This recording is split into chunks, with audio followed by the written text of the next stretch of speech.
कौन छूटेगा? जब जुल्म करेगा सत्ता के गलियारों से, चप्पा चप्पा कौन छूटेगा? इनकलाब के नारों से।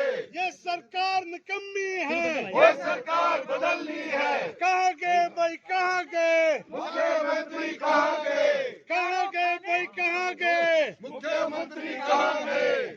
मैंने आशा जी ने और हमारे बहुत सारे साथी हैं, उन्होंने नियम 67 के तहत जो है वो हमने स्थगन प्रस्ताव दिया था। और मैं ये कहना चाहूँगा कि ये जो विषय स्थगन प्रस्ताव का था वो हमारा ये था कि हिमाचल प्रदेश में जो चोर दरवाजे से नौकरियां दी जा रही हैं और मेरिट लिस्ट को जो है वो इग्नोर किया जा रहा है, और साथ में जो रोस्टर है बना हुआ उसकी अवहेलना हो रही है, उसकी अनदेखी हो रही है। हमने ये सारी बातों को लेके और आज की तारीख में मैं ये भी कहना चाहूँगा कि जो सरकार ने आउटसोर्स के ऊपर कर्मचारी रखे हैं, ये आउटसोर्स के ऊपर जो कर्मचारी रखे हैं, ये मैं कहना चाहूँगा कि ये एक कंपनी के हैं। वो कंपनी भारतीय जनता पार्टी से संबंध रखती है, चोर दरवाजे से शिमला की कोई क्लीन वेस्ट कोई कंपनी का नाम है। और मैं ये कहना चाहूँगा कि इसके माध्यम से जितनी नौकरियां दी जा रही हैं आउटसोर्स के ऊपर, वो सारी की सारी नौकरियां जो उनको पैसा मिलता है उससे 1/3 जो है वो कंपनी रख रही है, और 2/3 पैसा जो काम करने वाले हैं उनको दिया जा रहा है। बड़े पैमाने के ऊपर जो है वो भ्रष्टाचार हो रहा है, चाहे वो बिजली विभाग के कर्मचारी है, स्वास्थ्य विभाग के कर्मचारी है, IPS विभाग के कर्मचारी हैं। वहाँ पे मैं ये कहना चाहूँगा कि बड़े पैमाने पे ये इस प्रकार की चोर बाजारी हो रही है। और साथ में बड़ी बात यह है कि हिमाचल प्रदेश की सरकार ने पिछले सेशन में जो साल में पहले में हमारा बजट सेशन हुआ था, उसमें मुख्यमंत्री जी ने बजट भाषण में कहा था कि जिनकी कर्मचारियों की मौत रिटायरमेंट से एक दिन भी पहले होती है, उनके आश्रितों को नौकरी देने के लिए जो है वो सरकार जो है उनको भी नौकरी देगी। लेकिन आज दुख की बात यह है कि हिमाचल प्रदेश में इन 4 सालों के अंदर जो कर्मचारी हैं उनकी इनकी मौत हुई है, वो 5000 से ज़्यादा लोग हैं जिन्होंने अप्लाई कर रखा है। और उन्होंने नौकरी के लिए इसलिए अप्लाई किया क्योंकि परिवार में जो है वो अन्न पैदा करने वाला कोई नहीं है, रोज़गार जो है नहीं है, और खाने के लिए लोगों को मिल नहीं रहा है।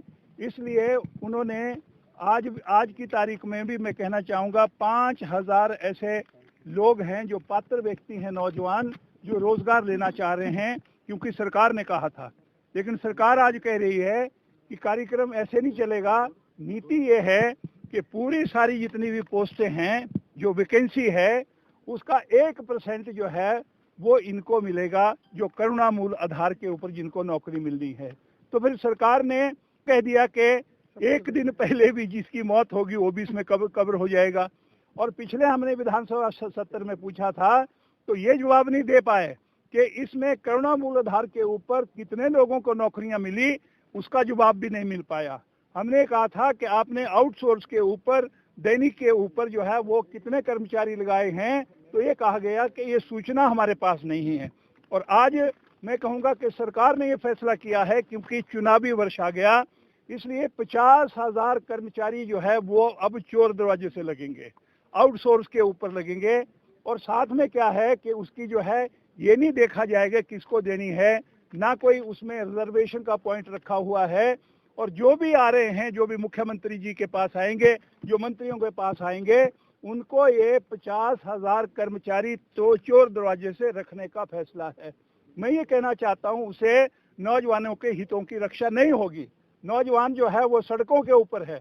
आज हिमाचल प्रदेश यहाँ तक पहुँच गया है कि पूरे मुल्क की अगर आप परसेंटेज देखो तो उससे दुगनी 14% अनएम्प्लॉयमेंट जो है वो हिमाचल प्रदेश में ये आंकड़ा बढ़ा है। इसलिए मैं कहना चाहूँगा जो अनएम्प्लॉयमेंट है, जो जैसे मैं कहूँगा कि जो एम्प्लॉयमेंट एक्सचेंज में जिन्होंने लोगों ने अपने नाम दर्ज करवाए हैं, आज मैं कहूँगा कि 14 लाख से ज़्यादा लोग जो हैं वो आज नौकरियां चाह रहे हैं, लेकिन उनको नौकरियां नहीं मिल रही है। कुछ कोरोना की मार पड़ी, कुछ इस सरकार की मार पड़ रही है।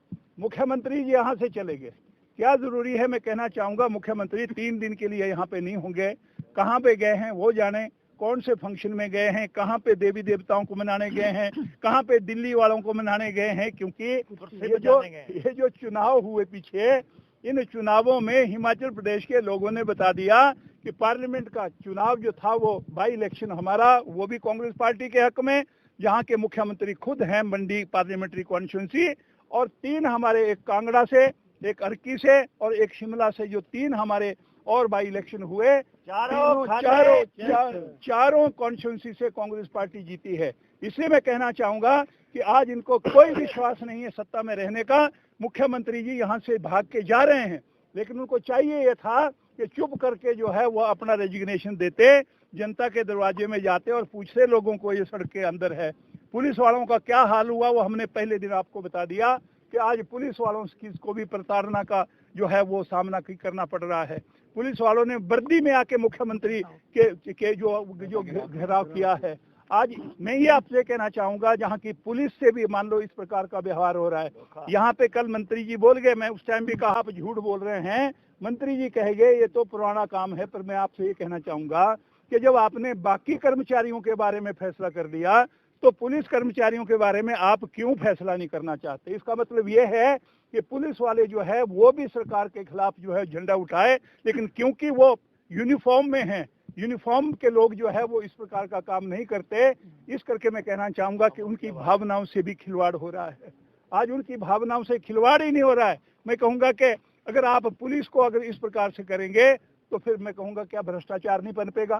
जब आप कांस्टेबल को उनकी तनख्वाह पूरी नहीं दे रहे हैं, तो कांस्टेबल को आप बाध्य कर रहे हैं कि आप जो है ना भ्रष्टाचार का रास्ता अपनाओ। और इसलिए मैं कहना चाहूंगा ये सारे जो विषय थे, इन सारे विषयों को हमने यहाँ पे उठाया था और हमने ये कहा कि इस पे ऊपर चर्चा मिले। लेकिन माननीय अध्यक्ष महोदय ने जो है वो तो ऐसा लगता है कि वो सरकार जो बोलती है वही करते हैं। हमने अंदर भी यही कहा है, और पटका डाल के वो विधानसभा में आ रही है और वो बताते हैं कि भाई मैं पुराना जो है ना पुराना भगवा और आरएस का आदमी हूँ, है वो आरएसएस के। उन्होंने पिछले सदन में भी कहा था कि मैं आरएसएस का हूँ, राष्ट्रपति आरएसएस के हैं, गवर्नर आरएसएस के हैं, मुख्यमंत्री आरएसएस के हैं। जब ऐसा बात आ जाए तो मैं कहना चाहूंगा न्याय की कोई भी मैं कहूँगा कि सोच नहीं सकते कि उम्मीद नहीं है, न्याय नहीं हो पाएगा। और लोगों से मैं ये भी कहना चाहूंगा कि चीफ मिनिस्टर जो 3 दिनों के लिए चले गए, सेशन कॉल किया, लेकिन उन्होंने क्या किया, उनको